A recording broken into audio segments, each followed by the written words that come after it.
Great. Welcome to this meeting of the Foundation of Science and Technology. As you can see, we've gone for a slightly different format than usual. We've gone for the comfy chairs option, which I think we last did when... Fireside chat. That's the genre, the fireside chat, which I think last very suitably, I think, was when I had a similar discussion with Patrick Vallance. And it's great that we're joined by Professor Dame Angela McLean for a discussion that'll begin between the two of us, and then we'll broaden out for both the people here physically and also on Slido, that we've had some technical issues getting through on Slido, and I hope that'll all be properly functioning in due course. I should thank our sponsors for this evening. We're very grateful to ARC, Advanced Research Clusters, and Rt for their support for this event.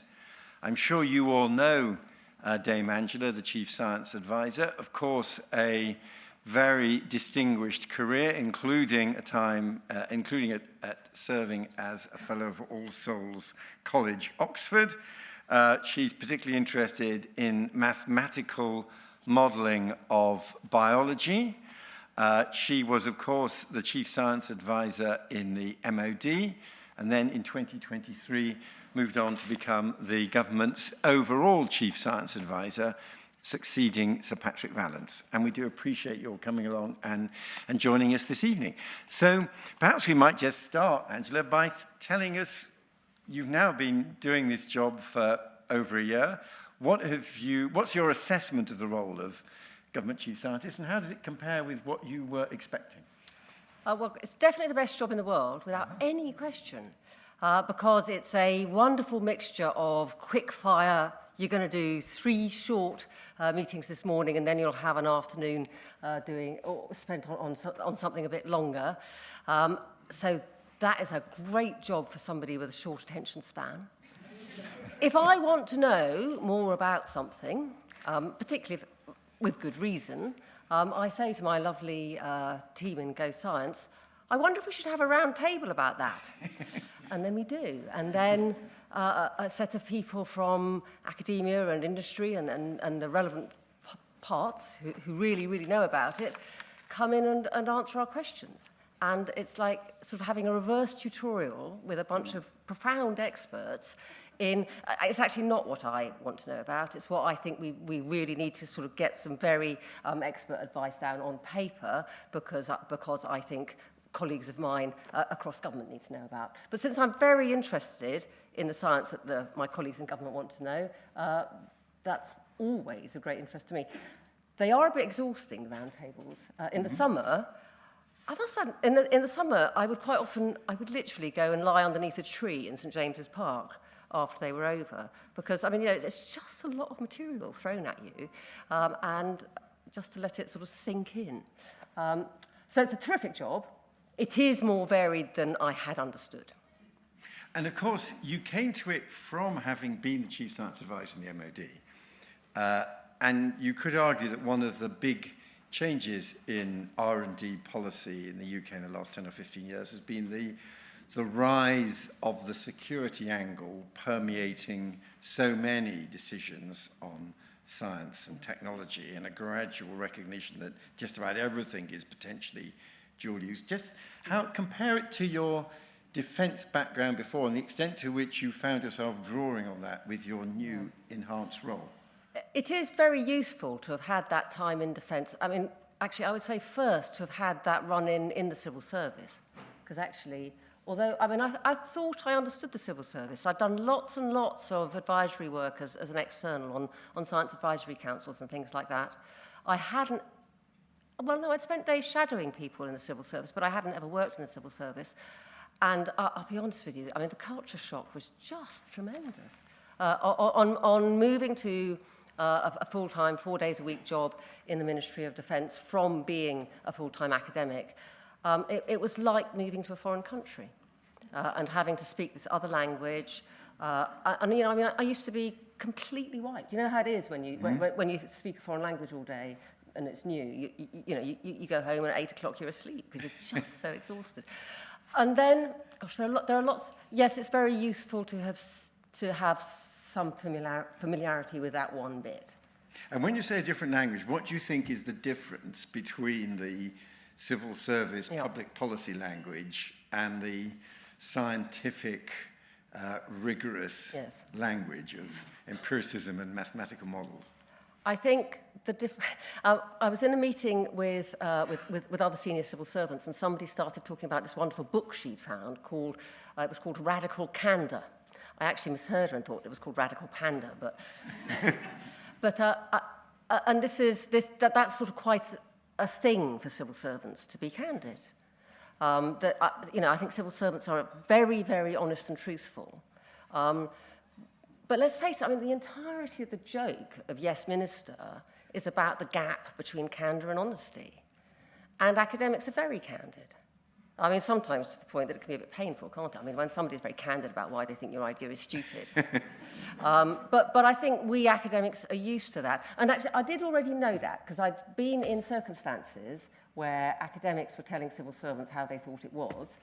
And actually, on one such occasion, a formal complaint was lodged. And we were all really shocked. We were just like kind of... By who? Yeah. Which way round was it the complaint? No, it was the civil servant lodged a formal complaint about the academics' opinions of her futures work. And I think we sort of said, oh, well, we think your work is very jargony and we don't really understand what's at the heart of it. But we might not have used those sort of we don't understand type softening words. So we apologised. I mean, we had not wanted to hurt this person's feelings, but we couldn't understand what it was she was doing. So that's the huge difference. And I can sort of see myself slowly kind of being hauled into the sort of gravity of the gravitational field of thou shalt not say what one really thinks. But I'm hoping that I won't actually sort of collapse into it before I've finished. Aren't there different ways of saying what you really think? Isn't it partly... I have a book. I wish I brought my book with me. My first notebook in the Ministry of Defence, I used to keep a list of them. So, of course, the one was consider it done. Do you know what consider it done means? Consider it done is, yes, you've told us, we're never going to do that, and we're hoping you're going to forget. Another one was, what was another one? Thank you for that very full description. That means, oh my God, I thought you'd never shut up. And so on. I have yes, there are, and if you don't know, yes, it's another language. And I refuse to speak that language. I think in a way, do you know the one I really hate, actually? The one I really hate is I agree with everything that's been said. Ah, yeah. Because to me, the implications of that are, I haven't really listened to what you said because I don't care, and now I'm going to tell you what I think anyway.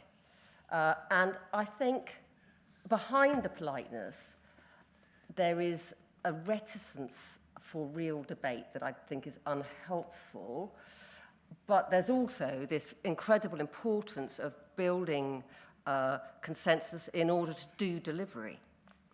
Because actually that's really what the civil service is there for, is to deliver decisions that have been made. And if you spend all your life arguing about the details, you won't deliver anything. And that's the civil service, but of course you're also dealing with politicians from a very wide range of backgrounds, and you've including a science minister who was previously the chief scientist. So how do you find engaging with ministers who have such a wide range of frameworks? John Major's government, the first one I served in, he'd got in his government a fellow of all souls, and he himself had left school with an unspecified number of O-levels and some A-levels. But it was just such a range. How do you find that? Well, I like that challenge. I mean, I think in my heart, I'm really a teacher. Obviously, I mean, a teacher in a university, which is a very particular kind of teaching. But nevertheless, I really relish the sort of challenge of trying to make it feel to anybody that they can ask any question. And I'm not going to be horrible. I'm not going to say, God, which I never would. Yeah. I never, ever would.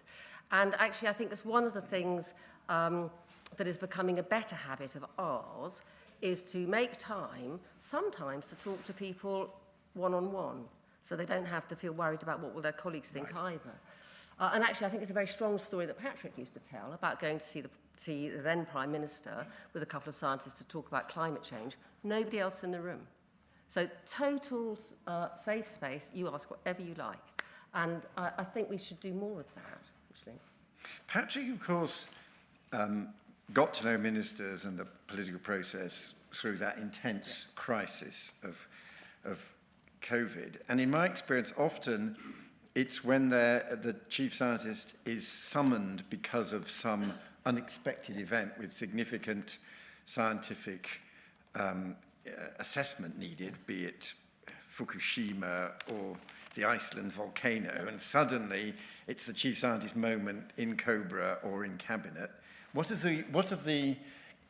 Share us the challenges that you faced at the more urgent end of the scale when you suddenly found yourself briefing ministers on something that's blown up? So they're all things that haven't blown up. So they're all things where we've done some of the steps of being ready and they haven't yet blown up. So one is MPOX, and that's actually, I wanted to use that as an example. I think that's quite an interesting example of actually what is the one-to-one process. So that wasn't just me, that was me and Chris Whitty were there and lots of people from UKHSA. But the process is, it's all quite sort of, you go downstairs in a building and you hand over all your tech and you go through a special door and you're never allowed to mention the fact that this meeting existed, so I'm not telling you its name. And then you have a very sensible discussion about what you're going to do. And our job, I think, falls mainly into two parts. There's what I might call sort of naming of parts.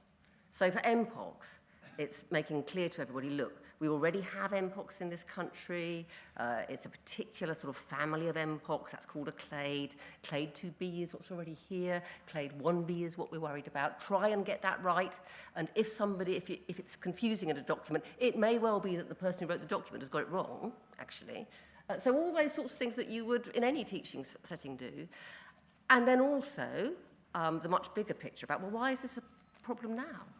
Why is this weird new thing a problem and it didn't used to be? So that's also interesting. And then, of course, there's lots of operational stuff, like how much vaccine should we buy? What's the right amount of vaccine we should buy? And that's less my bag because that sits right inside the HSC. So MPOX, we're all a bit worried about Marburg at the minute. Many of you could explain better than me that there's a lot of slightly nervous-making space weather at the minute. So I get little sort of WhatsApp saying, we've sent you an email, you might want to read it, about space weather. So those are the things. And then, of course, the other thing I talk about that comes up with resilience is COVID inquiry. So every time a COVID inquiry module reports back, that sets quite an interesting discussion off about, right, okay, how much of this do we think we've already done? How much of it are we going to do? What's our response going to be? So I would say it's the government ministers involved in resilience who are the ones I see the most of. Very interesting. Now, you mentioned operational stuff. I have now to pause to make an operational announcement, which is the reason we couldn't get Slido to function, is the number on the screen is the wrong number. So I'm now going to tell, especially for our online participants, the right number, which is hashtag 3836549. I'm going to say it again slowly. 3836549. And I hope then we'll try to get our Slido function up and operating.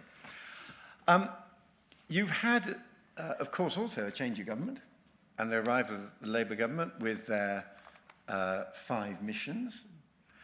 How does science and tech fit into that? And how have you managed to get the science, the scientific expertise and the wider contribution that science can make plugged into the mission agenda? So when the missions were announced and the sort of architecture about how each one would have an SRO, a senior responsible officer, in Whitehall departments, yes, they are all in Whitehall departments, I wrote to all those SROs and said, I hope you're going to have a CSA on your board, and I think it should be this one, or for some of them I said, I think you need these 2 CSAs. And they have all been taken up, so that was accepted. So every board has a CSA on there, and that CSA's job then is, first of all, to help the board figure out how it can use existing science, is there some new science that they need to gather, and we, along with the analysts in government, are very interested in what metrics they're going to design. So that's sort of straight into the board, but that CSA's other job is to come back to the rest of the CSA network and say, here's what we're talking about, here's what we're beginning to land on specific things we would hope to deliver under this mission. So there we feel, I think, well embedded. I was very relieved that my suggestion that a CSA should be on each board was accepted. It's a very obvious thing to do, but nevertheless, it is nice when somebody does the thing that you think is obvious. I think that's working well, largely, I would say, because the CSA network is tied, basically, because we are all strangers in a strange land. You know, none of us, well, a tiny number of the CSAs are actually permanent civil service servants, but most of us are academics come into the civil service temporarily, some people from business into academia temporarily, and so we're all of us going through this sort of culture shock of gosh, how does it actually work? So, and I think that rather helps us knit together as a network, and we are, you know, we do have sort of a common purpose. And of course, the network of chief science advisors is another great kind of cross-governmental structure. And when you're trying to get a message across government, getting all the chief scientists to understand it and share it, transmit it, is very powerful. And you are still having weekly meetings? Yeah, we meet we meet once a week. So we met this morning, actually, to talk about phase 2 SR bids. Yes, we meet every week. Actually, we just had our, we go away twice a year. So we were in Edinburgh a couple of weeks ago for a few days, actual face-to-face time. We actually genuinely like each other. Because well, I mean, it's one of the best groups of people I've ever worked with, I must say. I really appreciate the time I spend with the CSAs. And they have varying relationships with ministers. There's some CSAs you can sense are absolutely key policy advisors in the minister's office all the time. There are others where when you're not quite so sure how strong the access is. How do you help out in those circumstances? Always trying, pushing. So one of the so whenever when new posts come up, reminding departments that their CSA ought to be advising their minister, not some other person. A powerful CSA isn't always a blessing to a department. I think. And why is that? Oh, well, because they ask awkward questions. They're not part of some network of sort of career advancement. You know, they're all, you know, we're there to be awkward. And I mean, I think actually, I think the thing we have in common is that we're one of the things we're there for is to defend the future. Because it is so hard to spend money on things that you know you're going to need in the future. And that's one of the reasons most CSAs have no operational responsibility. So, you know, if you don't have to buy the, let's say, the Mpox vaccine, it's easier to say, no, I'm going to invest in the new class of vaccines that is going to absolutely revolutionize the way we do vaccination in 5-10 years' time. But that's you know, it's a tension. And I think that's one of the reasons why it is actually pretty important that CSAs should be external. And does that sort of defend the future, which is a great way of putting it, does that also include pressing for science in a delicate public expansion negotiations? And we've got 2 stages over the next few months? Yep. Very much so, yes. Very much so. I mean, my job is to press for the science across the piece. And because I don't really have a budget, I mean, you know, I have 180 people, but that's it. I am a trusted voice to say, here are some bits that fit together well. Not quite sure where this bit fits, but I mean, mostly our voices at the moment is don't cut the R&D budget. That would be a foolish move. And the science advice you're giving, I mean, there is this program asking departments to identify areas of research interest, which, as I understand it, carries on and is being extended. And it certainly used to be the case that this very useful exercise, a surprising number of the questions were ultimately social science questions. Well, there was a lot of understanding behavior, understanding the wider environment. the network of chief scientists is not particularly, there's not a particularly large cadre of social scientists within that. How do you decide on the balance of disciplines, and how do you ensure that the social science needed to answer a lot of these questions is available alongside all the other forms of scientific expertise? So I think I could probably name 4 of my CSAs who are social scientists at the moment, actually, or social and behavioural scientists, which out of 20 I think isn't bad, actually. That is better than it is. And they actually organise themselves into a sort of special interest group and bring along other people from within the civil service, particularly thinking about resilience. So as part of our continuous work to be ready in case SAGE gets called tomorrow. So that's always there. Quite a lot of our roundtables are social science, for exactly the reason that you raised, that so many of the questions that government asks are social and behavioural science questions. A lot of the work that we were doing, I mean, another whole set of things that we were really very worried about over the course of the summer was the situation with prisons, which eventually became very public. But there was quite a lot of preparatory work went in based on the fact that we knew that the prisons were getting very, very full. And that was fundamentally, that was all behavioural science. Right. I hadn't understood, I must say, I had not understood that there isn't very much behavioural science in government. I just assumed that there was masses and masses of expertise in behavioural science amongst the civil service. And given how useful the answers we bring from our behavioural science subgroup is, I think there's not as much expertise as I thought there was. And do you find in generally, do you think levels of expertise in the civil service? I mean, Patrick has had in the past ambitions for the patterns of recruitment, particularly people from a scientific background, into the general civil service. Is that being delivered? Is there more still to be done? There's lots more to be done. So there's there's our sort of flagship recruitment process is this thing called the fast stream. So there's mainstream fast stream that does recruit some scientists. There's also a special thing called the science and engineering fast stream that we certainly have a lot to do with in Go Science that continues. And that's a great way of bringing in people sometimes straight after a first degree. Many of them will have done a PhD or even a postdoc. We're actually working, sort of continuing this enduring topic, I think, about how do we help the civil service itself become more scientific.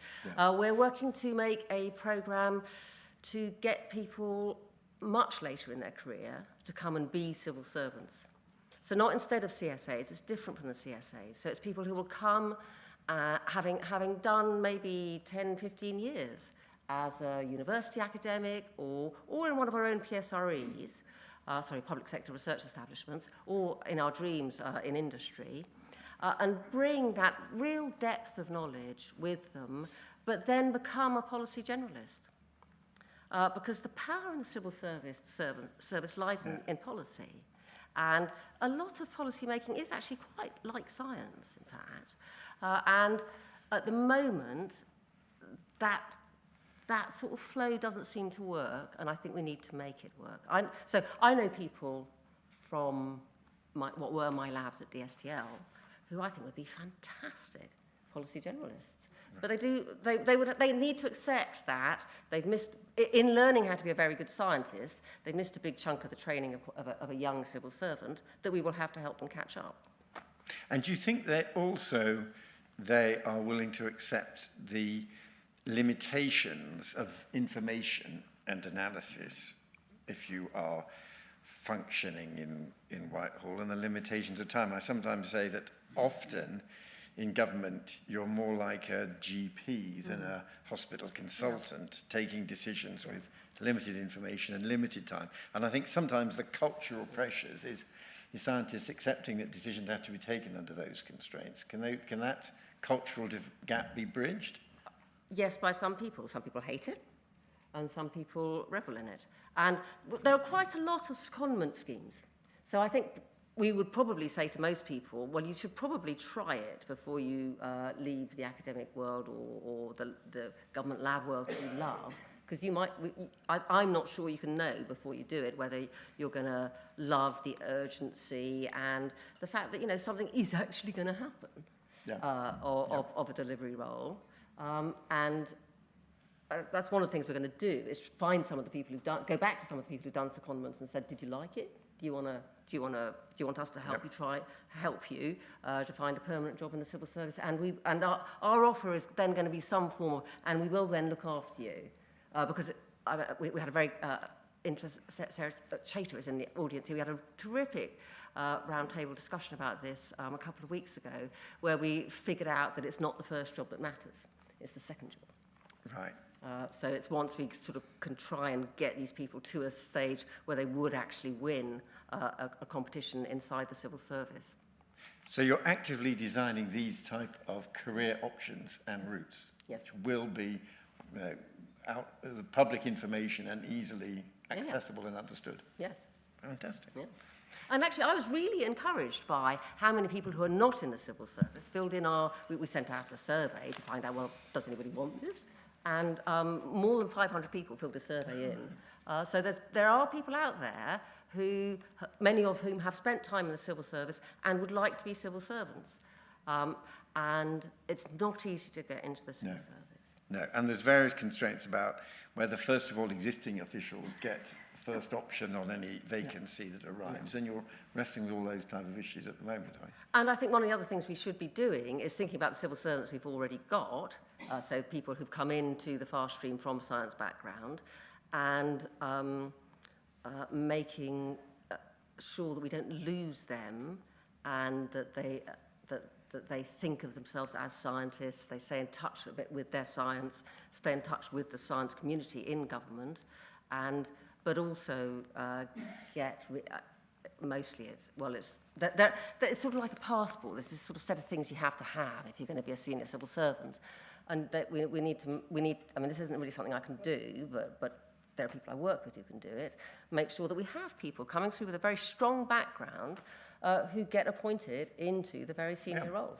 Yeah, excellent. Excellent. And of course, organisations like CSAP and there are other organisations try to make those type of connections.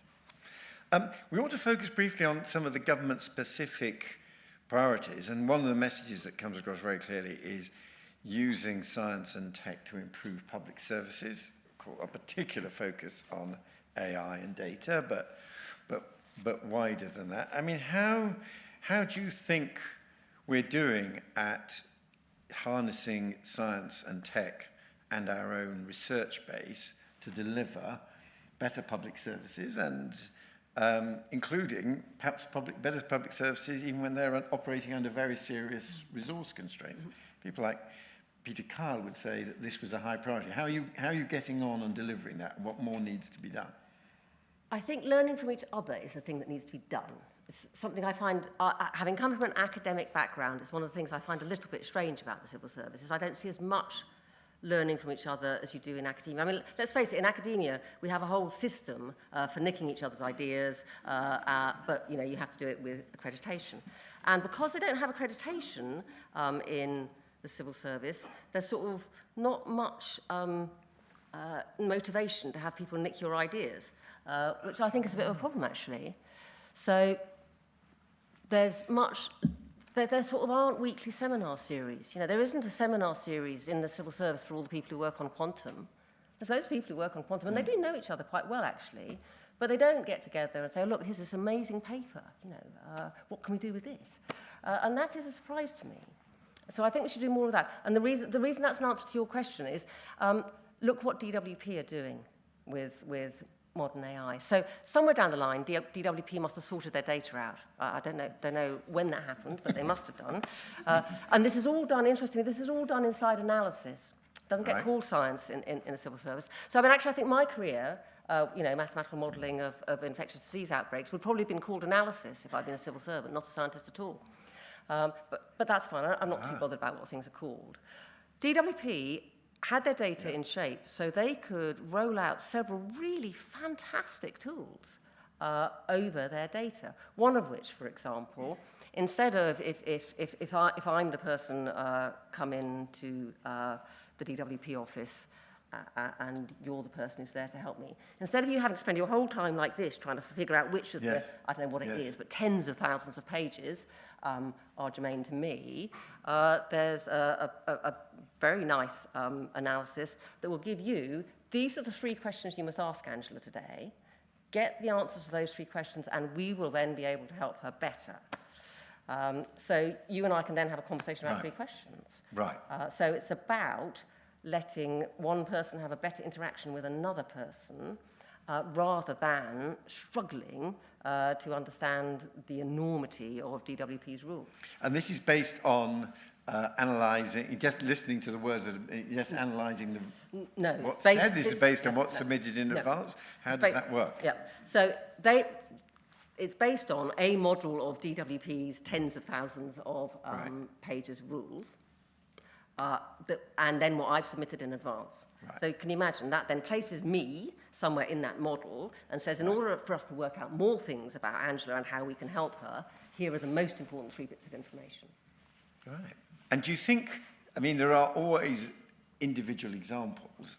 The challenge is ensuring that across government, these types of initiatives work. Do you think that the arrangements for sharing information, sharing understanding on good practice, ensuring that what you're describing in the DWP also happens in a GP surgery, that some of it also happens in a classroom, although that kind of capacity to take these crucial areas of technical advance and apply them across the public services, have we got that in place? What more do we need to do?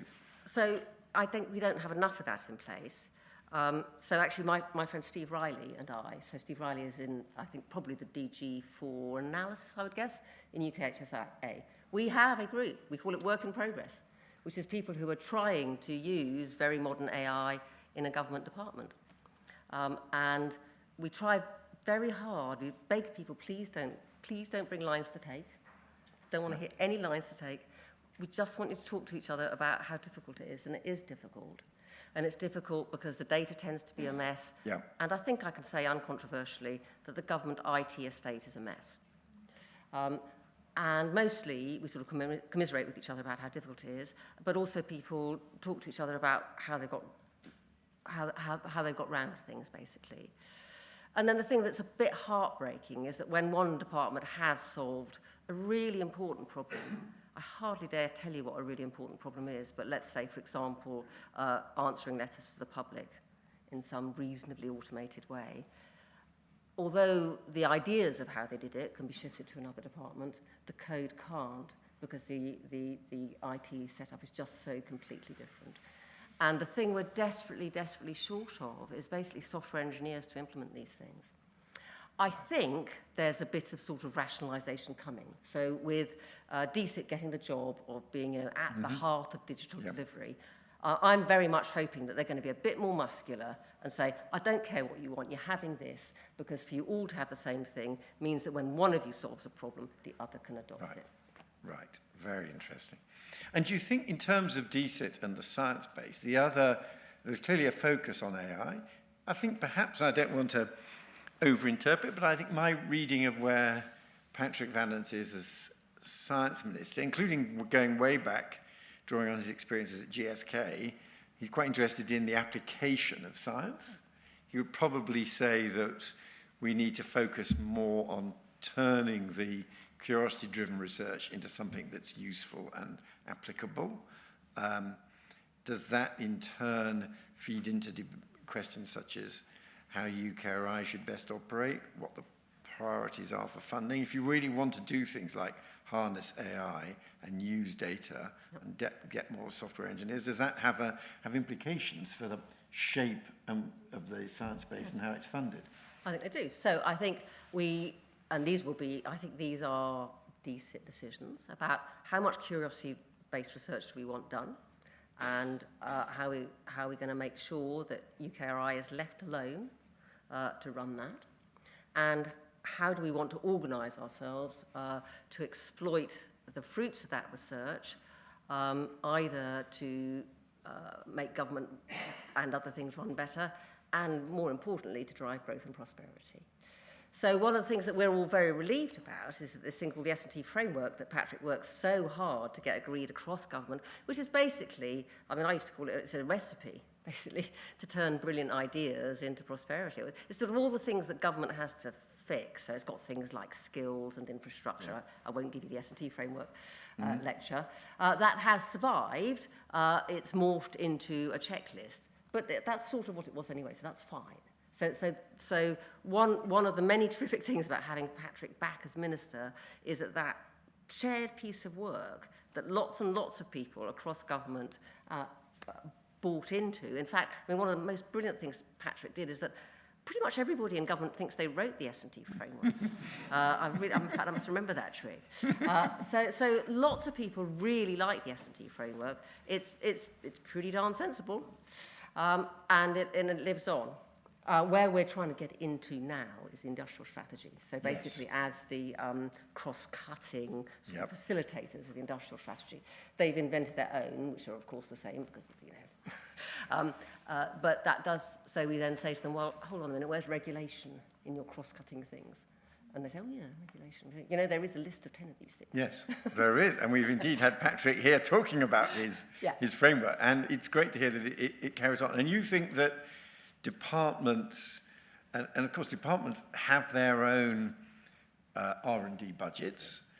There have been, historically the problem has been that often the R&D budgets get cut, the departmental R&D budgets get cut, especially if a department is under pressure to deliver services today. And then the science budget gets expected to do all the applied R&D side that was supposed to be a departmental budget for. And then within the science budget, you've had a massive argument about the extent to which you're funding curiosity-driven research and the extent to which you're actually using ESRC You're writing my memoir from my time at MOD. to sort of do the research that the Department for Education isn't commissioning but ought to be commissioning. How are you finding all those kind of conversations going? We all know that issue. The main thing we can hope to do with that is have the R&D budget that goes from Treasury to departments ring-fenced. Right. So that when CSAs are fighting to defend the R&D budget, they can say, I'll get Treasury in. Which actually works weirdly well. You never actually have to get Treasury in. You just have to say, I'll get Treasury in. I used to say, I'll get Treasury in or I'll go to Patrick. And I always won. It was interesting. So now I say to people, I'm assuming I will never actually have to go somewhere and say something. So that's one step. Yeah. That looks after your R&D budget. But then, of course, there is also the split of how much of your R&D budget, basically how you TRL splitting your R&D budget, and then there's the dreaded tuck under. Where somebody tucking under, what an innocuous expression for such a scary Whitehall device. That's where somebody comes along and says, oh, you know your S&T budget, you can have Tempest. Yes. And that's, that would just, which I would say, no, thank you. I mean, I was lucky in the MOD in that some time ago, a commitment had been made in writing that 1.2% of the defence budget would be spent on science and technology under the control of the CSA, and if it ever fell below that, some question would have to be asked in Parliament, and the government chief scientific advisor would have words. And that was unbelievably powerful, actually, and I think we should try and get more of those written. Every time any department thinks, oh yeah, we do need more S&T, we should try and get them to write those sorts of things down. Yeah, well, more power to everyone on that, because that is so important, and it is an endless source of frustration. And we understand the pressure that individual departments are under, but the more that the centre protects the R&D element of each departmental spend. I do not resent the fact that I had to defend the future in MOD. MOD needed more money than it had, and it looked to them like I had a lot of money. And whilst the main person I was in tension with over that is the person who does a job called in charge of military capability, so basically chief shopper.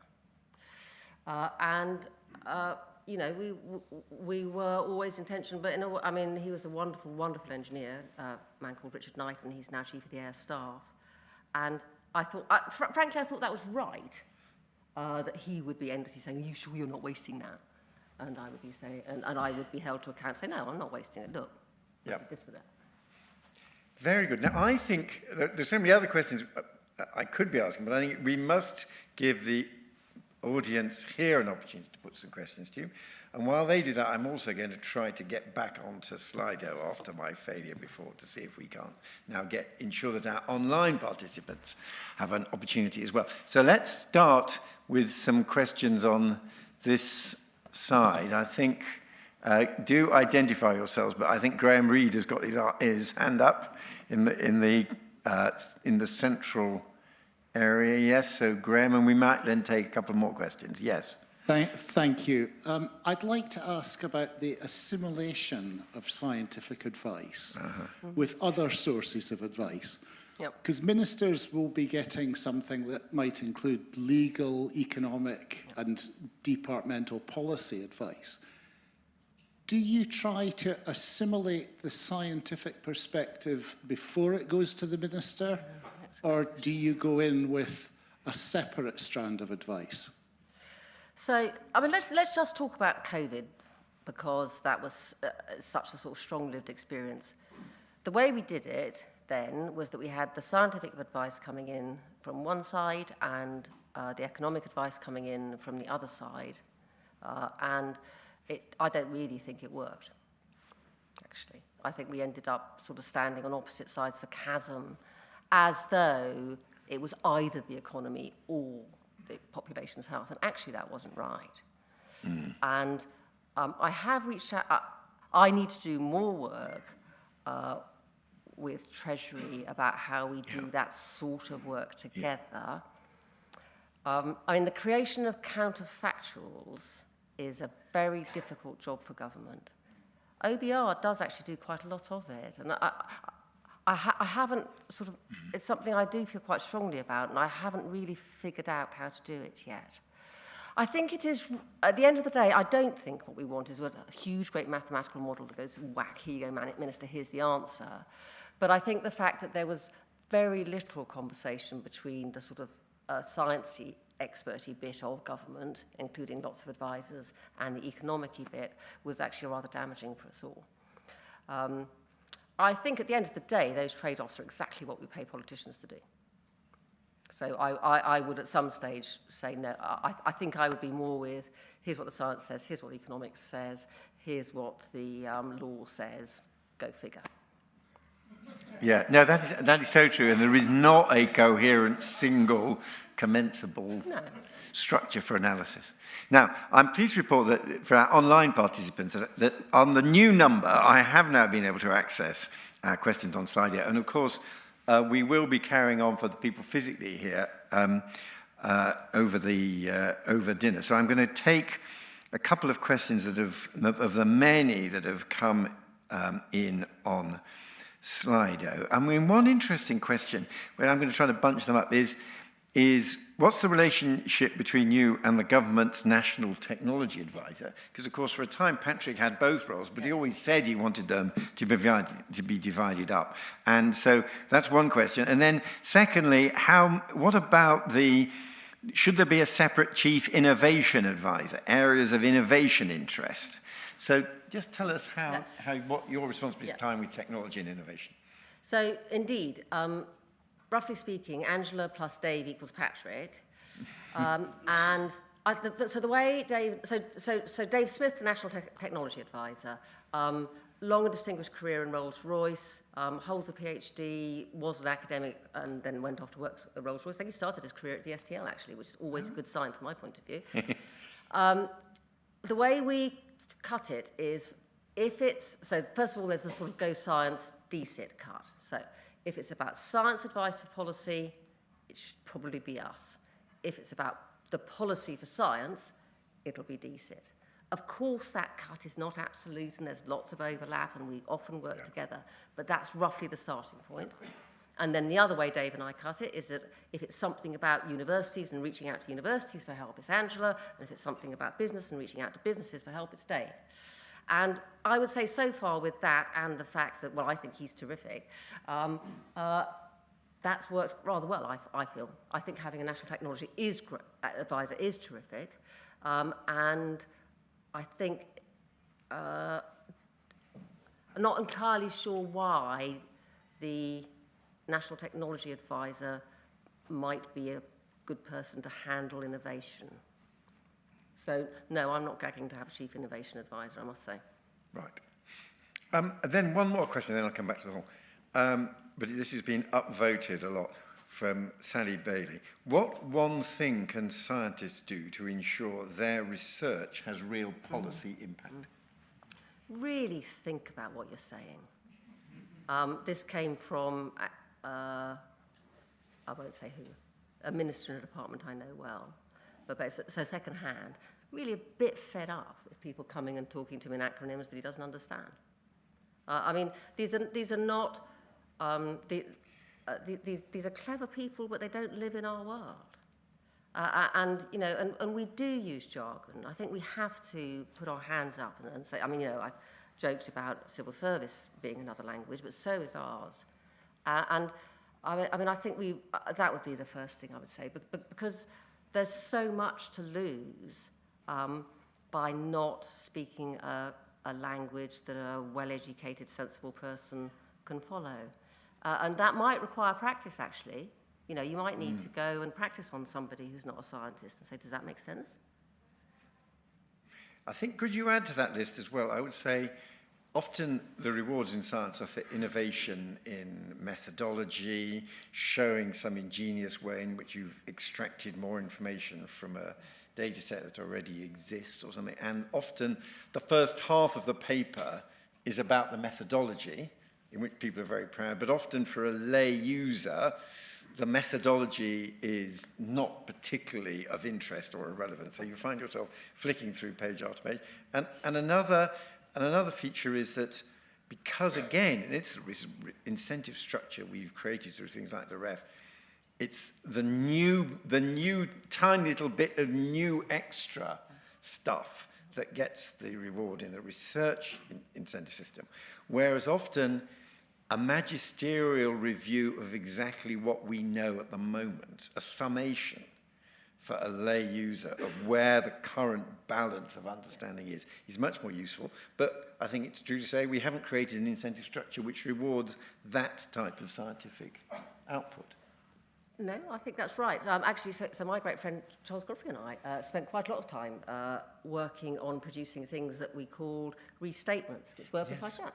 Yep. So here's basically a list of things we know. Yeah. I live in hope that before too long, generating those is going to be a lot easier. It's the sort of thing that generative AI, trained on the right subset of the published literature, ought to do well. It's not there yet. And I completely agree. But I mean, most of us who work in universities, I agree, we're completely obsessed on the new thing. I mean, I don't work in university anymore, but you know, that's the obsession of any researcher. But actually, most of us are also teachers and know that you need to, first of all, share the corpus of existing work, and also that the students that we teach, they don't know why all this is interesting. So I thought, because I agree, what you might call the standing crop of knowledge, but also, well, so what? Yeah.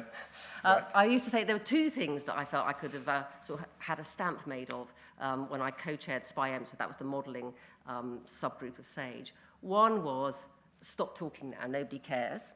So, you know, they would go off on one about something that was probably quite important, but they weren't going to solve in a year, so I didn't want to know. And the other was, they would say, oh, no, that's just obvious, we shouldn't say that. And I said, no, that is not obvious. And I think, and so I think also asking those questions is actually, you know, like you do when you're teaching, what is it that this audience needs to know? Yeah, absolutely, absolutely. Let's collect a couple more questions from the floor. Yes, I think in the middle. Yes. There's a lady who's now waving at you, Gavin. Yes. Yep. There you are. And we're going to collect a couple and probably do 3 in a row, I think. Yes. Thank you. And thank you to you both for a really great conversation. I'm Sarah Chater from UCL. I also co-chair the University Policy Engagement Network, and I'm a trustee of the British Science Association. And Angela, I wanted to ask a question about the changing landscape of government across the UK, with the creation of new combined authorities and so on. What are your thoughts on the opportunities to build greater scientific advisory capacity at a subnational level? Yeah, really interesting question. What I'm going to do is I'm going to collect a couple more just to gain time. So behind you, Gavin, yeah, there's a couple of hands up there. Yeah. Thank you. Andrew Mackenzie from the Physiological Society. DSIT is still a relatively new department, so I'd be interested on your reflections on how that's changed the perception of science within government. Right, and then the gentleman nearby, I think, yep. My question is about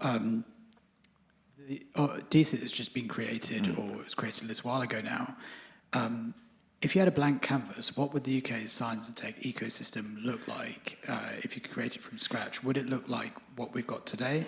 And if there's a gap, why? Right. So I think there are all three questions about kind of patterns of responsibility, both devolved and at a national level. Yes. So devolved, yes, I think it would be great if there were chief scientists in those bits of... So the devolved administrations do have chief scientists. They sit in the CSA network with us. I think it'd be great to see the metro cities and those places have chief scientists. And, of course, they could teach us a lot about whole systems integration. When you hear them talking, you think, oh, you're already doing that. So I think there would be a lot of interest in that. There would be a rather different sort of job, wouldn't it? It would be, I think it's a great idea. How has DSIT changed the perception of science in government? I'm almost inclined to ask Paul Monks this, because he's CSA Bay, so he lived the change. Gosh, what do I... So DSIT was created just before I became GCSA. So I've never been GCSA pre-DSIT. And of course, when I was in MOD, ashamed to say all I really cared about was either MOD or COVID. I think, I mean, the big change is COVID. That was what made this massive, massive change in the way science is perceived in government. I think having a Secretary of State for Science, though, is really important. The fact that there is somebody always at Cabinet whose job is science, innovation and technology, I think really, really matters. And gosh, if I had tabula rasa, do you know, isn't that funny? I've never thought about that. Help me, David, what would we do? Gosh. Well, we would do more about these sorts of, we would be more thoughtful about what do we reward. I mean, this is me channeling UK or I mean, there's an endless dilemma in government because you have to have boundaries somewhere. You can't just have one great big single government department. And so as soon as you define a boundary, you create a set of issues. And I suppose historically you could say we had for 50 years DSIR, which looks a lot like DSIT does today. DSIR created at the end of the First World War and actually abolished by the new Labour government of Harold Wilson in 1965 on the argument that science and tech in its own little department was not properly linked to business and application and industry. So it was brought into MinTech, which was going to be a broader-based link between the science and the technology community. Now, then you have your own set of dilemmas, and the new argument from Rishi Sunak, above all, was that we need particularly a department solely and specifically doing science and research.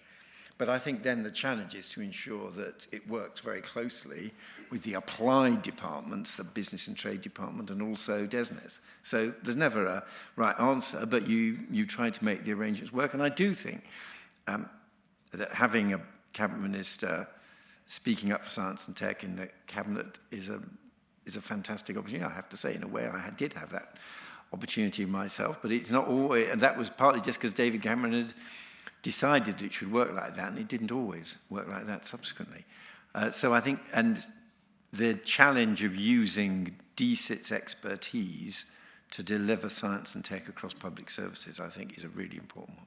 Now we're going to, let's collect, we've got some other, now there's a hand up there, and then we'll come down to the margins there, yep. Thank you.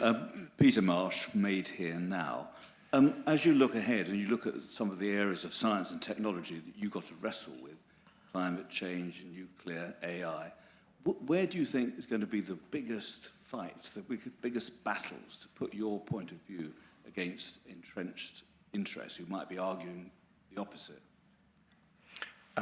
Okay, I mean within government, the science and tech perspective. Right, and I think let's collect another question there. Thank you. Helen Ferrier, I'm the Chief Science Advisor for the National Farmers Union. And I was just wondering how we get small and micro businesses, I guess like farms or food businesses that have a big impact on social and environmental issues. How do we get them to engage in evidence to improve their decision making and ideally their performance? Yes, and now let me add a couple of online questions in this same area. How can a CSA encourage every department to consistently employ evidence-based policy? And there's also a question whether you think we do need to, let's put it very frankly, does the role of a CSA include meddling when ministers have made evidence-free decisions? So this question of which I think goes back to Peter's challenge. Yes. Gosh, I'm not sure I can remember these. What was the first one? Well, yeah, Peter was saying if you think there are big issues coming up where you have to make sure that the science and technological angle perspective is at the table, and I think that links to the anxiety. What about decisions that may be taken without sufficient science? Taking that partly is just standing for empiricism. I am both optimistic and concerned about the decisions that we will make to get us to net zero in 2050. I think there's a very, very difficult decisions to make that will have to be made with uncertainty. With Paul Monks, we do have rather a good network across government it's called the Net Zero Innovation Board. So it's about where shall we invest government money in R&D to get us there. It is very helpful to know where the there is. So at least we've got that. We know where we're trying to be and when. And with that, it is nevertheless still very difficult. I'm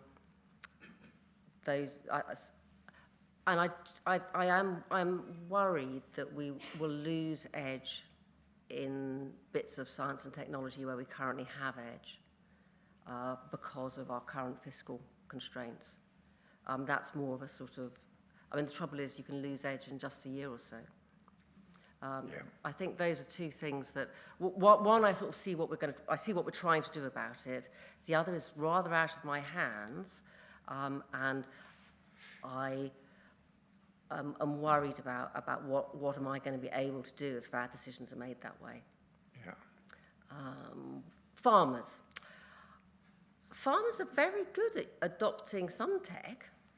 I once ran a program that was about the genetics of scrapie, basically. And my goodness, sheep breeders know their genetics. And we had no problem at all with them. Well, we did pay for a lot of it, but they were very, very keen to have whole flocks of sheep genotyped. So I was actually pretty impressed at the genetic expertise in sheep breeding. Obviously, perhaps thinking about it now, you'd expect that. If you're an animal breeder, of course you know your genetics. What else could we do? Maybe we should have more science and technology at farm shows. There are, it's a sort of funny life being a farm. It's quite lonely. So a lot of them do go to farm shows. And actually, BBSRC is always very good at being at them, actually. But maybe we should have more innovation stalled, shown off at farm shows. At our robot roundtable at the beginning of this week, I was roundly put in my place for saying it was quite difficult to get robots into Whitehall, so maybe they're not as movable as people say they are, by the person who said, no, there's plenty of robots all over the farms getting on doing stuff. So my understanding is that adoption of robot technology is coming along. I'll be very interested to hear if that's your view. Make it, they are indeed lots of rather isolated small businesses, aren't they?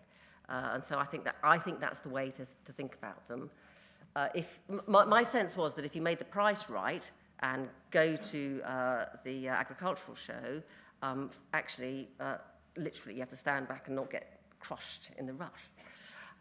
So I'm hopeful, but I agree helping people use evidence to make the right purchasing decisions ought to be something that we make sure happens. Now then, thank you. Two listy ones. There were two listy questions that I've now forgotten. I think you've done pretty well on the. I think you can regard your obligations as being. You're so scrupulous. You're so unlike a politician. You're so scrupulous. Because I'm going to move on to the strand of questioning that's come up online, which we haven't yet covered, and that's really about science communication, looking out beyond advice to ministers. So Cleo from the British Science Association said, could there be an ambition to embed science engagement and communication skills in CSA's work so that in turn how science and tech has informed government decisions is communicated publicly? And then one specific question, how does the government address concerns about transparency, explainability? People are very worried sometimes about AI being used in public services. What is going to be publicly explained about that? So perhaps a bit about the outward-facing part of the job. I'm all in favour of communications asked for from the CSAs. I think they're very good at it myself, and I'd be happy for them to do more in a very sensible way. I'm not in a tearing hurry to go back to a lot of podiums and 5 p.m. presses. I just don't think. I think in retrospect that didn't work out terribly well. But I think we probably could have more discussion about how science is fitting in to the task of policy making, and maybe.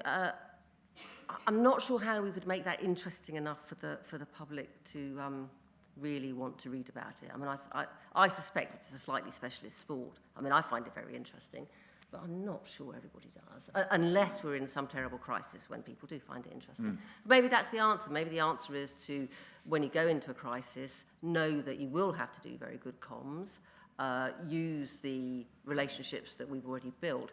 Personally, I think the specialist press in the UK played an absolutely fantastic game during COVID, worked very, very hard to get the science right.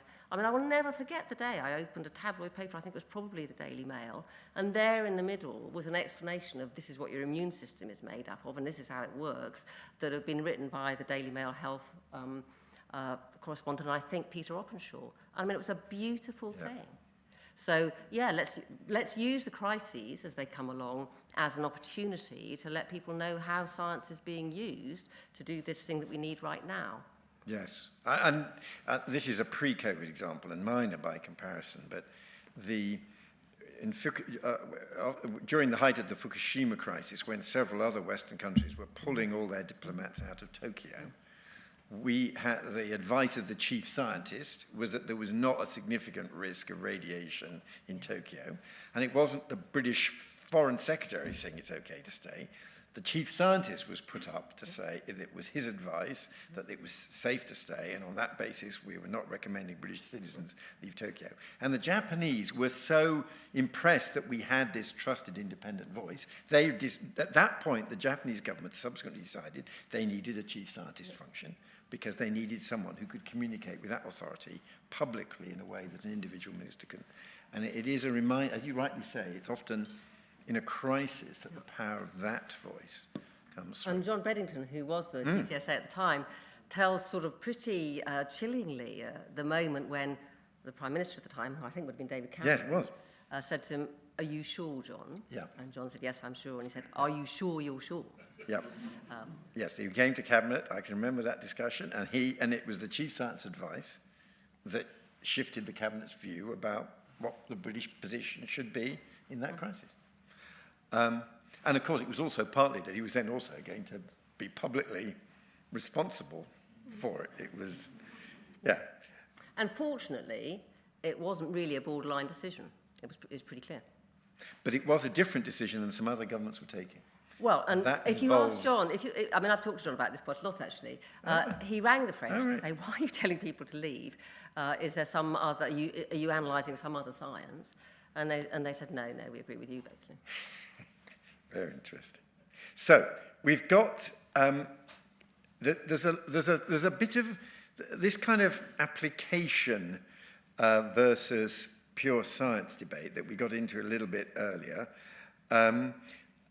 Do you feel that your role includes backing the funding of basic science without immediate human implication? And how does this mesh with UKRI's role for government? This endless dilemma of what the balance is between immediate comprehensible application and so-called curiosity-driven research that may be of enormous value in the future, but we don't know today. Yes, I definitely have a role in backing the ongoing funding of curiosity-driven research. It is the goose that lays the golden egg. In those days when we used to have to stand up and say we're going to be a scientific superpower in 2030 and sort of slightly curl our toes, the reason we could do that is that, we are flipping good at basic research. We're just plain good at it. I think it's something to do with the way we organise our education in our universities, myself. And we mustn't lose that. And that makes this question very difficult, especially as we sit in a time with not enough money to go around. Yeah. And there is a real danger. And of course, one understands the argument, first of all, got to take the pain. And then after you've done the measure necessary to take the pain, you can then grow and move up. But if in the meanwhile you lose some capabilities, the growing up stage later on is very hard to deliver. If for a year or two you've lost capability. Let's collect some more questions from here. Yes. So we've got a lot of questions. So all on this side, there's a group. Pause, Gavin. Yeah, right. We'll start here. Yeah. Thanks, David. Another David. David Cope from Cambridge University. I think within your department, you also have responsibility for the government foresight programme. Do you have any aspirations for it? For example, you may have a topic that you particularly like seen to be investigated, or you may have thoughts about how it conducts its work, and so on. I'd be very interested to hear your thoughts. Yes. We're going to collect several. Yes. Here ahead. Yep. Thank you, Lord Willetts. Andy Sellers from Silicon Catalyst. So we run an incubator relating to semiconductors. My question is, do you have concerns about disinformation relating to science and technology? And what is the response that we should take to alleviate those? And my question is really influenced about the background of hybrid warfare. Right. And then we're going to collect another intervention at the front there. Yep. Thank you, Lord Willetts. Jim Clark. I work for an agency, April 6, that work to communicate science to the public, so I want to kind of build on that question. You seem, Dame Angela, to be quite positive about the public's view of science. I don't know if you saw the Campaign for Science and Engineering's recent research on particularly young people seem to be losing faith a bit in R&D and what it can actually do, whether it's a priority we should be really focusing on now, whether it's a bit of a luxury. So it'd be good to hear what your thoughts are on overall the public's view of science and how we can improve that. Thank you. Thank you. Angela, over to you. Very good. Thank you. I love foresight. I think it's a really terrific bit of government, and I think it was an excellent thing to have set up. There are two things I want foresight to do. So I am hoping we will have a foresight project on childhood, on the future of childhood. I can't remember, there was so much, I mean, that was something we've been thinking about before the Opportunities mission arose. And it would be more probably childhood and young people, actually. So longer than the very good Academy for Medical Sciences report about the importance of the first 5 years. And the reason I think that is actually, when I think back, so I grew up in London. And when I was a child in London, it was not uncommon for me to be playing in the garden and hear a bomb go off. Because, bombs used to go off in London. And you think back and you think, God, well, how flipping weird. I mean, how weird would it be if a bomb went off in London now? And, we built a security system that means that doesn't happen. But I think the childhood of, I went to sort of very ordinary school. I mean, I was totally ordinary middle-class child, both parents doctors. But I went to ordinary schools where there were some people who were actually really quite poor. And I think the equivalent children now in that bit of South London, I don't think their prospects are as good as my school friends were. I think things have gone backwards. And I think we need to think about why that is. And I think one of the things that has worked, I think, well in government is that the security bits of government are very well joined up. People have whole careers where they just move from one security department to another. And they will know each other, and they meet in person, and there's even a word for it. You can be a securocrat. And I don't think we really have a good enough thing like that for what should government be doing about children. And I think it's too important to leave alone. The other thing I think we need to do with foresight is, I would love more of it to be a bit public, actually. One of the things, it's not actually so much that bit. We have that same team produced tech assessments. So they're doing one about robots at the moment, hence our round table. I would really love for them to produce some beautiful materials. We do all this work, and yes, we write sort of slightly dry documents for our colleagues. But actually, in the process of doing that, we gather this fantastic information. And I just would love one of the things I would love to exist when I leave is a series of maybe a dozen tech assessment posters that could sit in a school. And one of them would definitely be about robots, because I really like robots. But also, one about engineering biology. Well, what's engineering biology? Yes. And they would be things. I'm sort of slightly in despair about science education. I have 3 children. The youngest is 24. They all did science, and all of them went through, the slough of despond, which is GCSE science. Yeah. And actually, frankly, it's amazing that anybody sticks with science and does A-level. One of my most cherished parents' evening moments, and there are not many of them, was sat behind probably the cleverest girl in the year, not my daughter, also the naughtiest. And it was the stage at which, they try and persuade the children to do their A-level, so they were trying to persuade this girl to do science A-levels. And she looked at them and she said, "Well, miss, is it going to be more cut and paste?" But, what are we doing? Making clever 16-year-olds cut things out with scissors and stick them down with glue as a way of teaching them anything, let alone something as exciting as science. I've now forgotten again. Yeah, misinformation. Yes, I am worried about misinformation. You know what? I think we should talk to this is not a snide remark about advertising agencies, but I don't understand why we don't engage more with the world of advertising about changing people's opinion, because that's what we're trying to do, right? Or we're trying to stop other people from doing. And again, I would have thought the school curriculum does require a bit that is about, well, how do you check? And you have to check everything. Yep. I'm going to go back to the online, just to make sure that their voice is heard. And you've touched briefly on industrial strategy. Yes. But a question on that has been upvoted. What are the prospects for an industrial strategy which is genuinely enduring and coordinated with strategies across engineering, space, defence, quantum? So I'm glad to say I had a fantastic brief at CSA's Brown Bag Breakfast this morning from the people who are doing the industrial strategy. There are 8 things in the industrial strategy. I can't remember what they are anyway. So we had rather an interesting conversation about, well, first of all, how do so the industrial strategy sits inside the growth mission, but obviously it needs to talk to all 5 missions.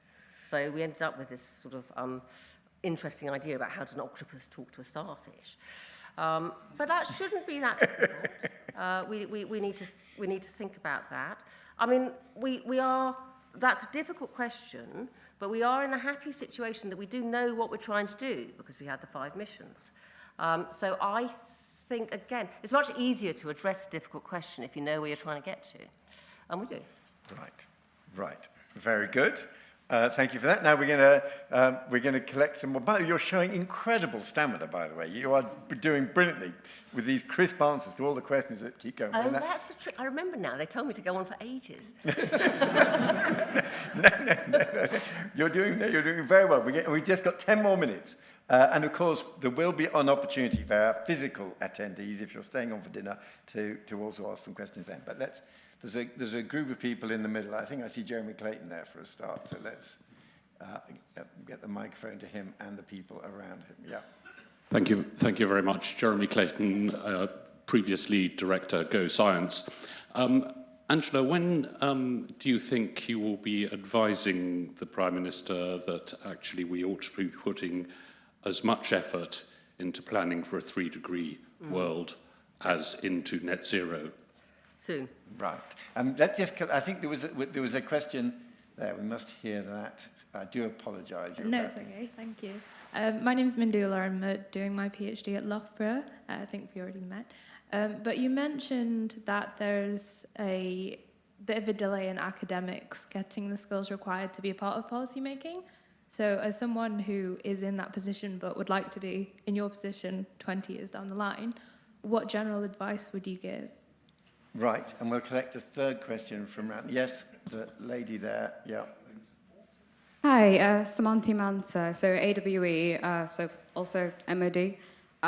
So you were talking earlier about COVID being a time where it seemed like science was on the opposing side of the economics.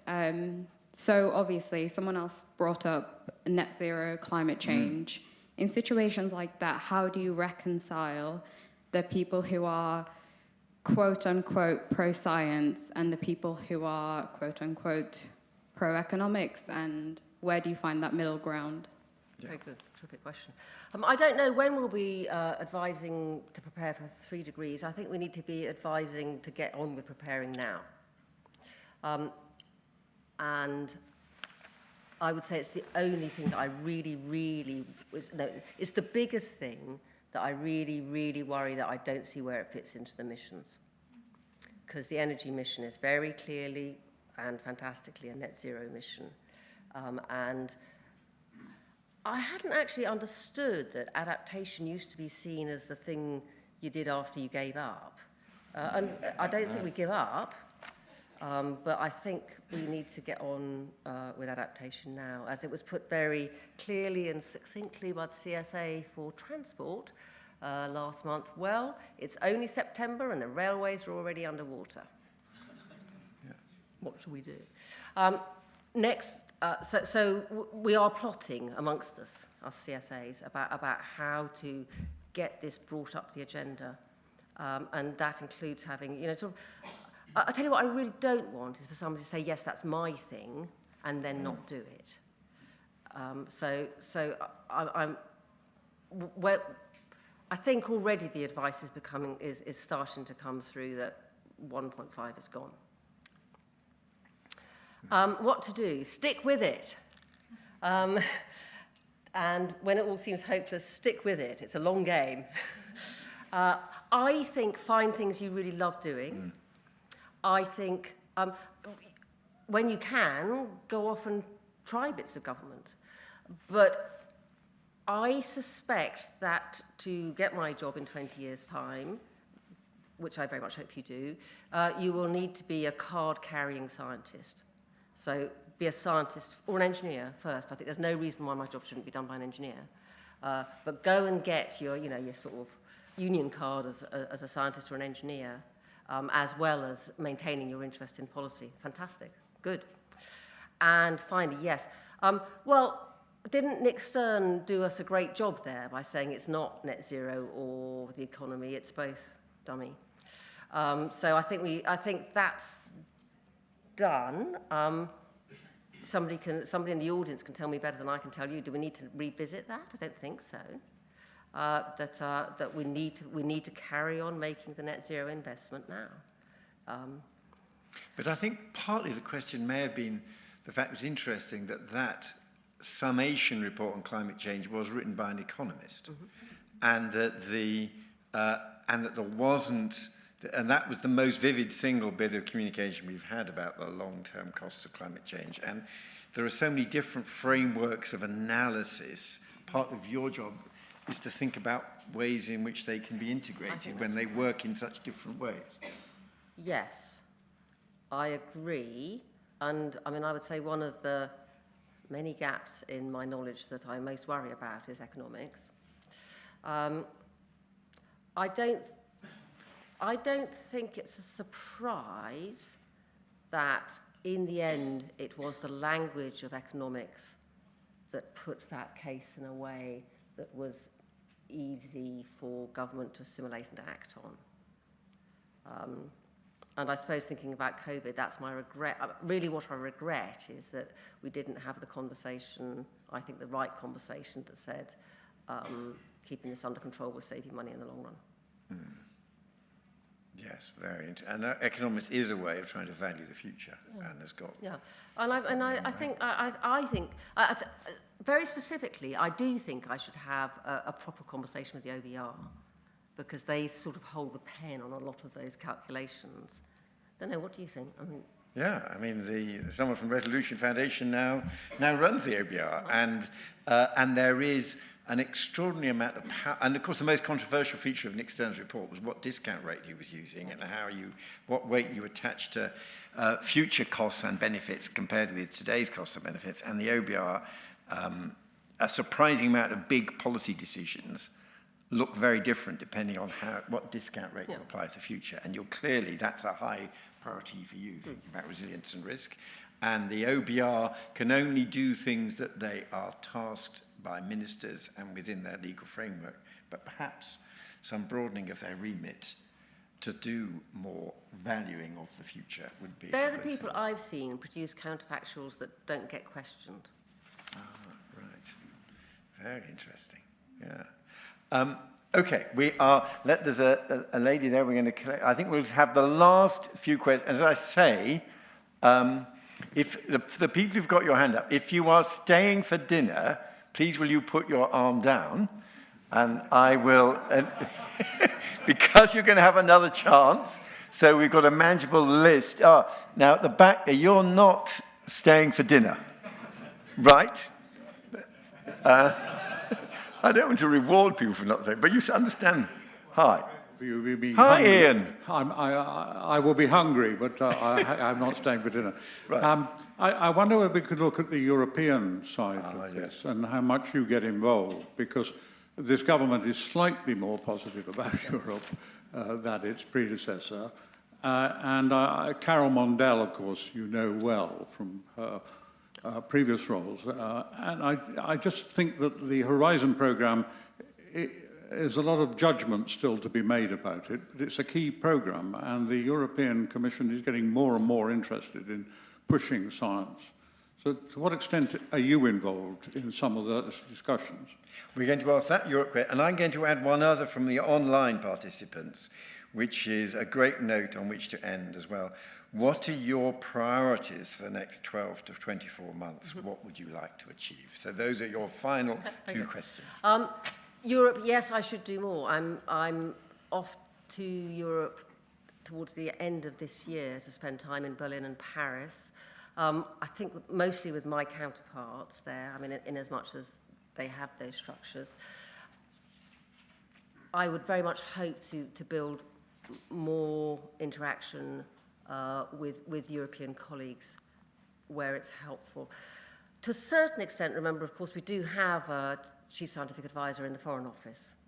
And one of the things I need to be quite careful not to do is tread on my CSA's toes. But I think there are more things I could do. I don't yet have a plan to go to the Commission. I would have to have permission to do that. So we'll see. And yeah, for the next 24 months, so let's have a think. 24 months will take me to within shooting distance of finishing, because I'm sort of 18, 20 months in. So I already told you about mid-career scientists into the civil service. So that's part of a bigger ambition about a more scientific civil service. And the other half of that is really about looking after the people we've got. either helping the scientists who are civil servants build really successful careers, or helping people who are not civil servants, who are not scientists, ask for help all the time. I would rather that some scientists said, no, I don't think there's really any science in here, than that they decide that there isn't any science in there. And we do actually have training material along those lines. So that's one of the, there are 4 things on this list. So that was more scientific civil service. Second thing is science for security and resilience, and that's mostly about being SAGE ready. So that is this, and the thing I would love to have more of there is, we have this thing called the National Risk Register, always had it. And I would love us to have more of sort of pre-prepared, thought through what would the policy questions be. We're working on that. Each time sort of something bubbles up to the surface, we work together to produce a set of those. What could go, I mean, of course, you can't tell what's going to go wrong, but a lot of the questions, you can sort of guess what the questions will be, because they're going to be, what can we do to mitigate this thing? And quite often, have we got enough resource to look after the people who've been hurt? And then, of course, another one, which is, who's vulnerable? Who's going to get hurt here? So that's my top priority in national security and resilience. My current priority, I sort of pick a topic every year. The first year, sort of AI was kind of everybody's topic. For this year, my top topic is engineering biology. And that mostly consists of me tromping around, reminding everybody that engineering biology is much more than drugs and vaccines. Because actually rather a lot of people think that engineering biology is drugs and vaccines, which of course it's very exciting for, but it's also fuels and circular economy and new building materials and, just a whole ton of exciting things. I'm visiting a place where they're making a engineering biology handbag. I think it's next week. I'm pretty excited, actually. And then the final one is the bit of our organisation that runs foresight and technology assessments. And I already talked a bit about our ambitions. Frankly, I mean, to be sort of a bit crude about it, to sell that stuff even harder into government. I think, personally, we as an organisation are a bit sort of shy about knocking on the door and saying, excuse me, did you know there's this? So those are my, over the next 2 years, those are things I would love to have changed. What an excellent list, and what a fantastic note on which to have ended. It's so good of you, Angela. You have taken so many questions in the past 90 minutes and all answered with rigour and courtesy, and thank you very much for that. Thank you too for our sponsors, ARC and Air2. Thank you to our online participants who sadly can't join us for a drink, but I've tried to ensure that your questions were properly included in the discussion. Everyone physically here is welcome to join us for a drink and dinner. Our next FST event, which actually picks up on a question we were asked, our next FST event is in Liverpool on the 23rd of October, asking to what extent should science and technology budgets be devolved to elected mayors and other local agencies. That's what we'll be focusing on there. But now I think we can adjourn for a drink, and Angela, above all, has earned one after a fantastic session. Thank you very much.